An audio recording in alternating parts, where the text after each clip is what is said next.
Estamos no mês de setembro, o conhecido Setembro Amarelo.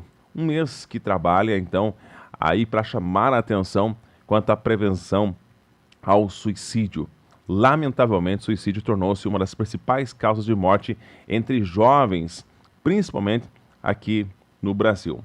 A nossa região possui um índice alarmante de tentativas de suicídio ou até mesmo do caso concretizado. Para isso, vamos trazer uma matéria especial a partir de agora com o psicólogo Alexandre Portugal. Ele é especialista em intervenções em casos de suicídio e também tanatólogo, ou seja, trabalha a terapia do luto. Acompanhe a partir de agora essa importante matéria, entrevista com o psicólogo, entendendo um pouco mais sobre esse assunto, sobre o suicídio, um assunto bastante pesado, mas que precisa ser falado para que possamos compreender melhor, principalmente a pessoa, a vítima, e assim poder dar um encaminhamento correto, sempre, claro, nas mãos de um psicólogo. Acompanhe a entrevista com Alexandre Portugal. Bom dia, Thiago. Primeiro quero agradecer o convite para estar aqui hoje falando sobre esse tema tão importante como você falou, que é sobre o suicídio, né? Nós temos aí muitos casos acontecendo e é preciso que nós tenhamos essa conversa, esse diálogo sobre esse tema, porque é assim que nós vamos conseguir chegar à efetiva prevenção do suicídio, né? Eu trabalho na área já tem alguns anos, especificamente com suicídio, né? Eu atendo clinicamente e atendo profissionais que trabalham com essa demanda, né? Então eu tenho esse trabalho e atendo a área também de luto, de morte, né? Por suicídio, faço esse atendimento para pessoas que tiveram uma perda por suicídio também. Bom, para a gente falar do suicídio em si, para a pessoa chegar a esse ponto de tirar a própria vida, é claro que não é apenas um fato isolado. Aquele fato aconteceu naquele dia, naquela noite, enfim, naquela hora para acontecer isso. Geralmente isso já vem um histórico, né, que essa pessoa acaba carregando consigo, né? E a gente pode falar sobre a pessoa que tem um pensamento suicida. Eu vejo que o suicídio ele é multidimensionado, né? Ou seja, ele tem várias ramificações, digamos assim. Nunca é um fator específico, nunca é só por isso ou só por aquilo. Eu vejo como uma teia de aranhas, digamos assim, que os temas, os fatores, eles vão se agrupando até chegar o momento de colidir e levar a pessoa à morte, né? Por exemplo, algo que a gente vê por aí, né? Se matou por conta de tal fator. Não, mas espera aí, se a gente olhar para a história pregressa da pessoa, se a gente fizer uma autópsia de suicídio, nós vamos ver ali várias situações que foram culminando, que foram se acumulando, que não foram sendo trabalhadas pela pessoa, não foram sendo vistas e consideradas como válidas, que no final chegou ao término de uma relação, por exemplo, ou a finalização de um trabalho, ou N outros fatores, e aquela foi a gota d'água que ela precisava para acabar cometendo o ato, né? Bom, para a pessoa, eu já vi falar a palavra, essa pessoa ela tem a tendência em cometer o ato, essa pessoa ela é muito fechada.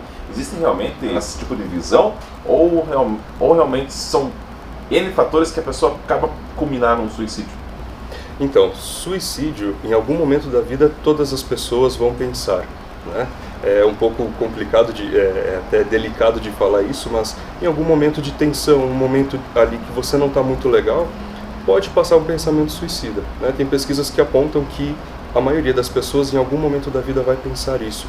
Porém, nós vemos que existem alguns sinais sim, que são claros, né? Tem alguns sinais sutis, outros sinais um pouco mais explícitos, que podem demonstrar que a pessoa está pensando em suicídio ou que está cogitando a tentativa de um suicídio, né?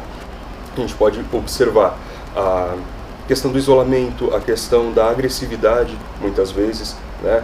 E eu falo da agressividade tanto para adultos, né? Pessoas expressando o seu sofrimento através da agressividade, mas especialmente crianças e adolescentes, né? Nós temos aí um número crescente de crianças pensando em suicídio e tentando suicídio, né? Então, elas apresentam o sofrimento delas muitas vezes através de uma raiva, através de comportamentos que não são saudáveis na visão das pessoas, né? Mas que podem denunciar que ali existe alguma coisa que a gente precisa dar uma atenção, né? Outros fatores, uma tristeza, mudanças bruscas de comportamento, né? A pessoa estava muito feliz ou tinha uma forma de agir e passou a agir de uma maneira diferente. Ela começa a ficar um pouco mais reclusa, começa a se afastar de amigos, afastar da família, né? Isso tudo são indicadores, isso tudo são sinais que a gente pode observar ali. Mas o outro ponto que eu quero enfatizar aqui é que quando a gente está muito próximo de alguém, nós temos uma tendência a cristalizar o nosso olhar sobre essa pessoa, né? Por exemplo, eu convivo com meus familiares, amigos, colegas de trabalho.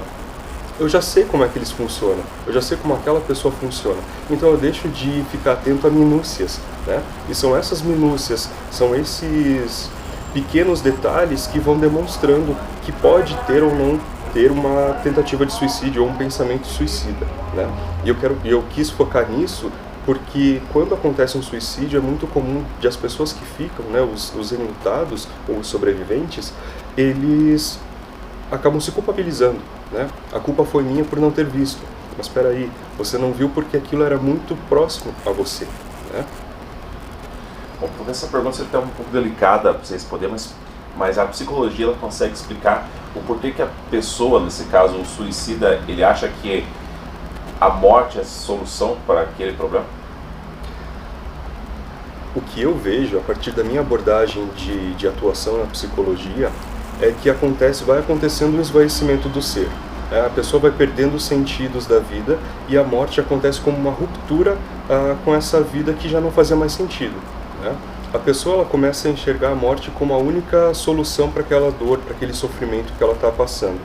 Mas o nosso trabalho nesse momento, né, o nosso trabalho enquanto profissional da saúde, enquanto sociedade de uma maneira geral, digo família, amigos e colegas de trabalho, por exemplo, é olhar para essa dor e mostrar para essa pessoa que existem possibilidades, que não é só aquele momento ali que vai definir a tua vida e o caminhar da tua vida, né? A pessoa que comete o ato suicida, ela está colocando um fim a uma vida que não faz sentido, mas ela não consegue considerar naquele momento, que não tem uma outra possibilidade, que não tem um futuro de possibilidades, né?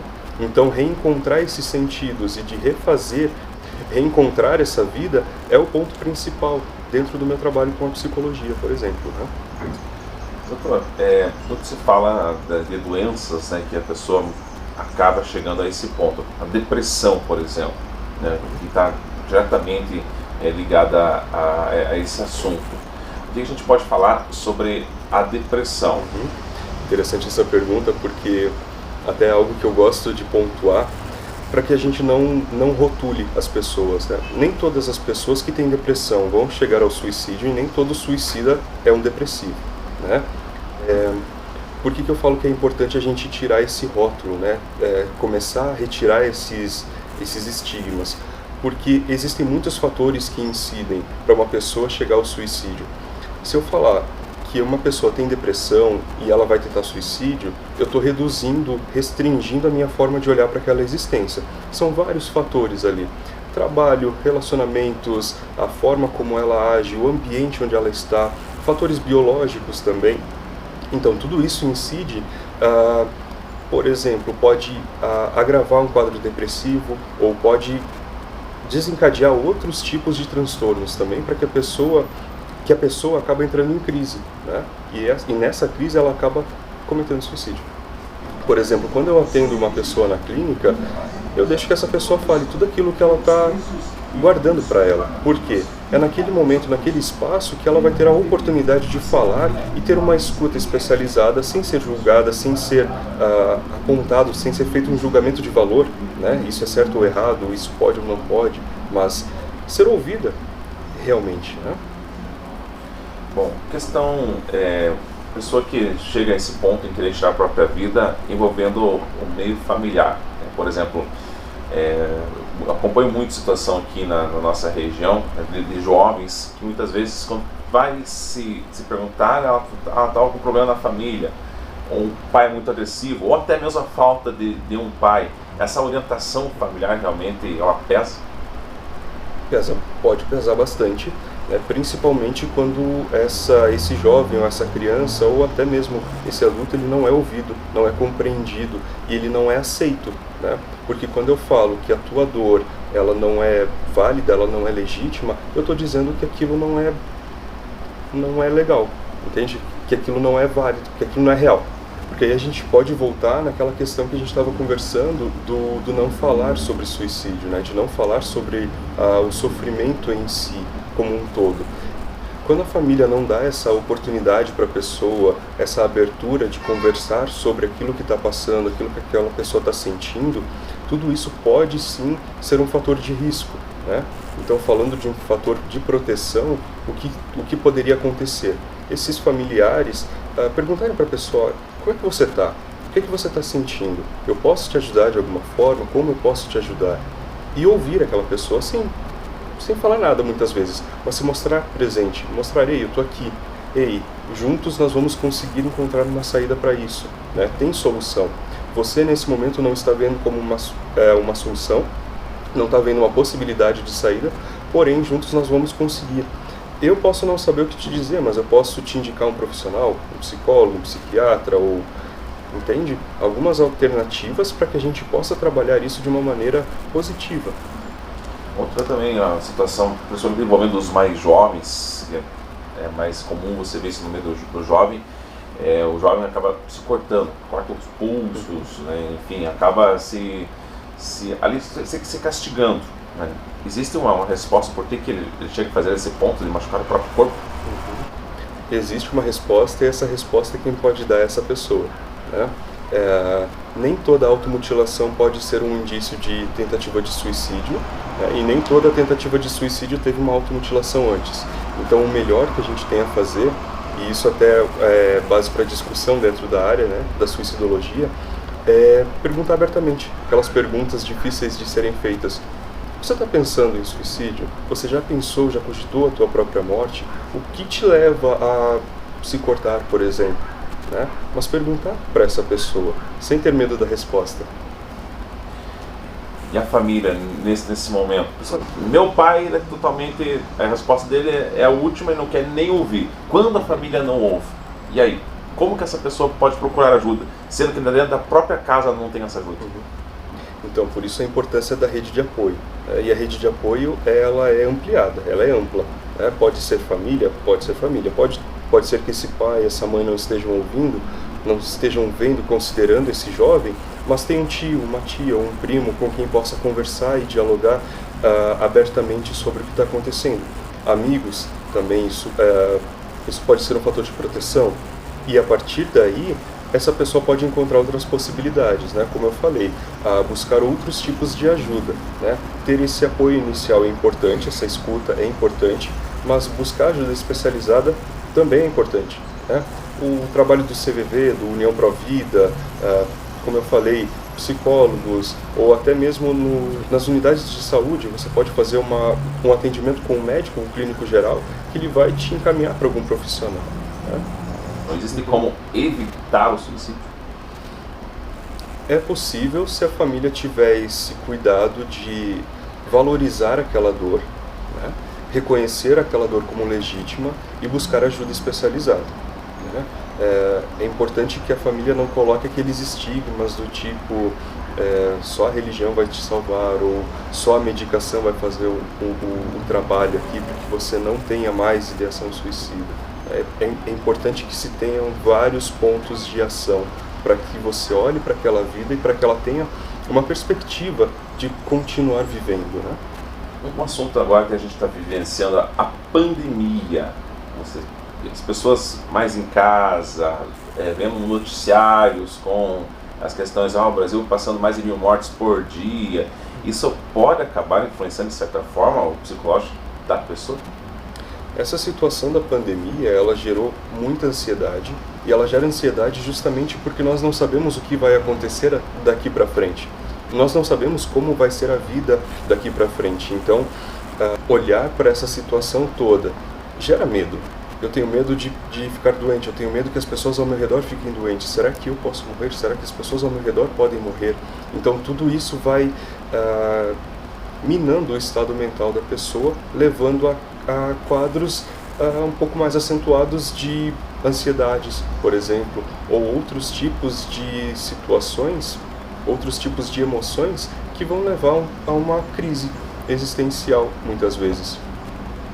A questão do suicídio até aqui na nossa região, já vi falando muitos e muitos, podem ter fatores externos, por exemplo, na região de Paula Freitas existe algo, enfim, que um campo magnético, enfim, existem esses fatores externos ou são só teorias? Então, quando a gente fala de suicídio específico, assim, né, de regiões, é importante que a gente considere outros fatores, né? Uma palavra que psicólogos adoram usar, tudo depende, né? Não posso dizer que é só um fator climático, não posso dizer que é só um fator ambiental, não posso dizer que é só isso ou só aquilo. São vários fatores que podem influenciar, né? Pensando em cidades menores, não só em União da Vitória, mas cidades menores elas têm menos oportunidades do que cidades maiores. Então, isso já limita a forma como as pessoas vão viver suas vidas, né? Eu não tenho tantas possibilidades aqui, então eu não vejo que eu tenha um futuro um pouco melhor. Então, isso já gera na pessoa um quadro de angústia, muitas vezes, né? Até a questão agora envolvendo o trabalho, por exemplo, nosso da imprensa. Quando acontece um fato de suicídio, pode-se divulgar, a orientação é não divulgar. Existe aquela que divulgando pode estar ali minando, né, dando combustível para a pessoa que está querendo fazer isso. O que falar para a imprensa nessa situação? Eu vejo que para a imprensa é um trabalho delicado, né?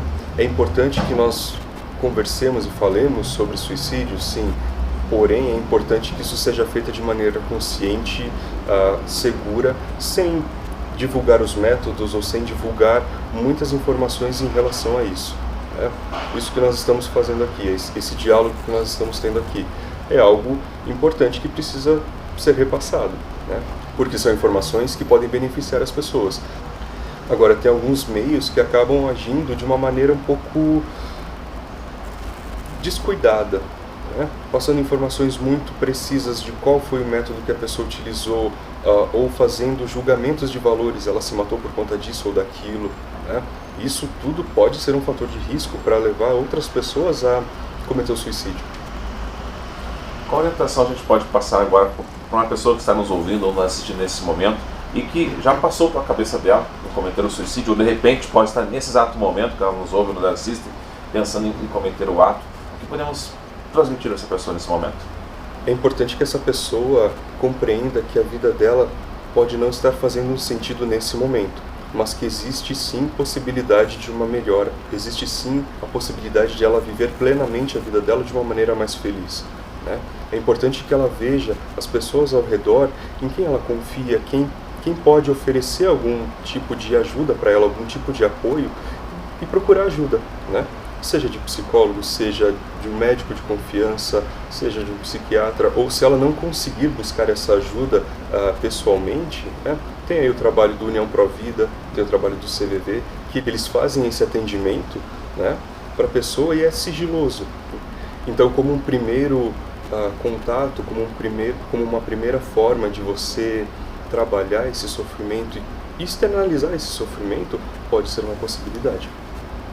Também já é muito comum a gente, quando está passou por um dia difícil, um dia muito tarefado, ou um dia que deu errado, hoje eu vou sair para espairecer. Esse espairecer faz bem?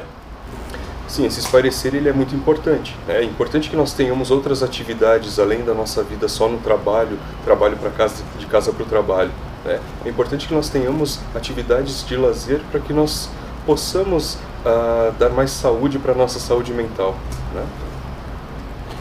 Bom, esse assunto, claro, ele é um tema bastante complexo de se falar, tanto é que foi criado, né, o Setembro Amarelo, né? Aqui a gente pode falar historicamente sobre esse assunto, ou seja, o suicídio já vem dos primórdios, é algo do último século, como que surgiu? Então, o suicídio ele é tão antigo quanto a história da humanidade, né? 500, 600 anos antes de Cristo já se falava sobre suicídio, né? Mas o que diferencia o suicídio ao longo dessa história da humanidade é a forma como cada sociedade olhou para esse fenômeno e a forma de interação com ele também, né? Cada cultura apresenta uma forma de suicídio. O suicídio no Brasil é diferente do suicídio na Europa, que é diferente do suicídio no Japão, por exemplo. Então, diferentes sociedades apresentam diferentes formas de manejo, diferentes formas de prevenção, diferentes fatores que levam ao suicídio também. O que é um fator aqui do Brasil pode não ser lá da Rússia, por exemplo, né?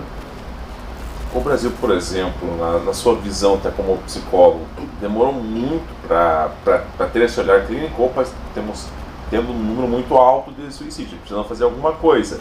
Agora foi criado, até os pais falam com essa propriedade, né, o Setembro Amarelo. Faltam políticas públicas ainda para esse assunto? Então, apesar de nós termos o Setembro Amarelo, apesar de nós termos essa campanha, nós vemos que existem alguns pontos negativos nela, né? No Setembro Amarelo. Por quê? Deu visibilidade para o tema, deu abertura para que nós falemos sobre suicídio, sobre a morte, porém, existem muitas pessoas que ainda não têm essa propriedade ou que falam de uma maneira descuidada, e isso pode ser um fator de risco, né? O Brasil é o único país do mundo que tem um mês inteiro de prevenção ao suicídio. Nos outros países é só no dia 10 de setembro que acontece o dia de prevenção. Ter esse mês inteiro de prevenção ao suicídio pode ser positivo se nós falarmos de uma maneira cuidadosa, como também pode ser um fator de risco. Por quê? Pensa numa pessoa que perdeu um ente querido ou alguém por suicídio e ela fica o mês todo sendo lembrada daquilo, né? Quando a gente fala em prevenção ao suicídio, é importante lembrar das políticas públicas também, né? Porque pode ser um fator de risco, falta de saneamento básico, falta de acesso a serviços de saúde, falta de outras possibilidades de viver, né? Más condições de trabalho ou em outras questões. Isso tudo também influencia, isso tudo serve atua como prevenção ao suicídio, né? Tem uma questão aí envolvendo o trabalho. Na área da saúde, a porta de entrada geralmente é o clínico geral. Mas o que a gente pode ali falar para esse profissional, para que ele já possa ali ter um discernimento, opa, esse paciente precisa encarar para o psicólogo? Então, para esses profissionais, o importante é observar como essa pessoa está reagindo ao que está acontecendo com a vida dela nesse momento.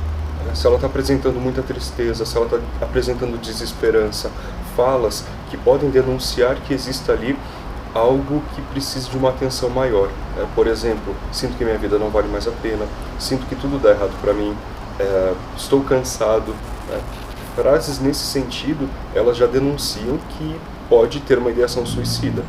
É preciso de uma atenção para que ela seja encaminhada para um profissional especializado, né? Para que seja um psicólogo, mas também que ela continue o acompanhamento com esse médico, né? Para que a pessoa não se sinta também só jogada de um profissional para o outro.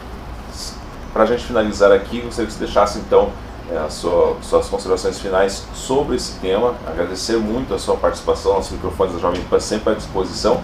E no final, por gentileza, deixar seus contatos também, as suas mídias, os seus contatos, para que essa pessoa que está nos ouvindo, nos assistindo de repente, possa procurar e compreender e claro, procurar ajuda. Então, Tiago, eu quero agradecer o convite novamente.